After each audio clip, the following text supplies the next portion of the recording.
7 incredible things Jesus finished at the cross.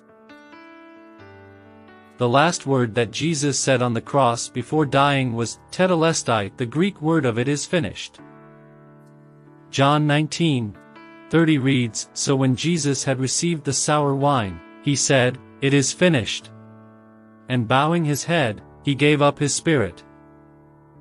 Tetelestai was Jesus' final cry of victory at the cross. There is nothing more that needed to be done, everything has been accomplished. There are 7 things that Jesus had completed at the cross. 1. Atonement, the reconciliation of God and humankind through Jesus' sacrificial death, prophesied by the prophet Isaiah in Isaiah 53:5, "But he was wounded for our transgressions, he was bruised for our iniquities. The chastisement for our peace was upon him, and by his stripes we are healed." 2. No condemnation. There is now freedom from the law of sin and death. Romans 8:1, "There is therefore now no condemnation to those who are in Christ Jesus, who do not walk according to the flesh, but according to the Spirit." 3. Our sin debt to God was paid in full.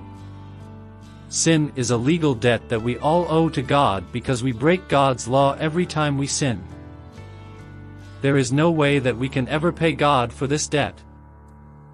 Jesus, however, paid the full price of our sin debt to God. Colossians 2:14, "Having wiped out the handwriting of requirements that was against us, which was contrary to us.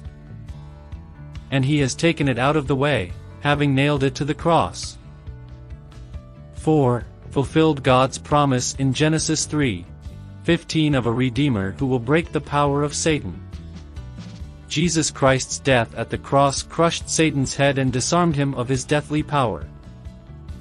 Colossians 2:15 states, "Having disarmed principalities and powers, he made a public spectacle of them, triumphing over them in it."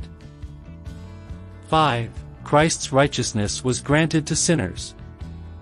We are all born sinners and we have no righteousness of our own. We were declared righteous by God's grace through our faith in Jesus Christ. 2 Corinthians 5:21, "For he made him who knew no sin to be sin for us, that we might become the righteousness of God in him." 6. Freedom from the power of sin. Jesus' death at the cross freed us from the power of sin. Romans 6:6 says, "Knowing this, that our old man was crucified with him, that the body of sin might be done away with, that we should no longer be slaves of sin." 7.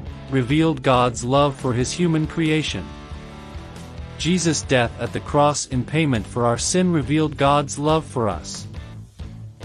John 3:16 states, "For God so loved the world that he gave his only begotten Son, that whoever believes in him should not perish but have everlasting life." Tetelestai. It is finished. Done. Let us rejoice in the Lord.